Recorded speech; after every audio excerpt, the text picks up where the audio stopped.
Chairman town municipal corporation ظفر احمد خان کی زیر صدارت ٹیکس ریکوری کے حوالے سے جہاں اقدامات کیے جا رہے ہیں، وہیں محکمہ لوکل ٹیکس اینڈ ریکوری کے افسران اور ملازمین کے ہمراہ ایک اجلاس کا انعقاد کیا گیا، جس میں ڈائریکٹر واسق ظفر اور لوکل ٹیکس کے تمام افسران جہاں موجود تھے، وہیں ملازمین بھی موجود تھے۔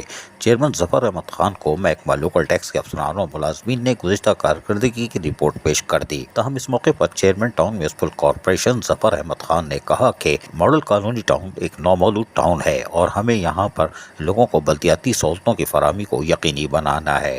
حکومت یعنی وزارت بلدیات کی طرف سے ہمیں یقیناً محکمہ فائنانس کی توسط سے OZT شیئر ملتا ہے، لیکن ڈیولپمنٹ فنڈ تو 2015 سے بند ہے، لیکن ہمیں اپنے لوگوں کو سہولیات کی فراہمی کو بھی یقینی بنانا ہے اور یہی وجہ ہے کہ اپنی ریکوری کو ہم ہر حالت میں بڑھائیں گے تاکہ ریکوری اہداف ہمارے پورے ہوں گے تو ہم لوگوں کو بلدیاتی سہولتوں کی فراہمی کو یقینی بنا سکیں گے۔ اس لیے کہ بلدیاتی اداروں کا کام ہی اپنے ٹاؤن کی حدود میں لوگوں کو بلدیاتی سہولتیں فراہم کرنا ہے، نہ کہ صرف ٹھنڈی مشین میں بیٹھنا ہے اور مہینے کے آخر میں تنخواہ لے کر جانا ہے۔ عزیز عارف، KBS بلدیاتی نیوز کراچی۔ ایسی ہی خوبصورت ویڈیوز فیوچر میں حاصل کرنے کے لیے ریڈ بٹن پر کلک کر کے اور بیل آئیکن کو پریس کر کے ہم سب کے سبسکرائبر بننا مت بھولیے۔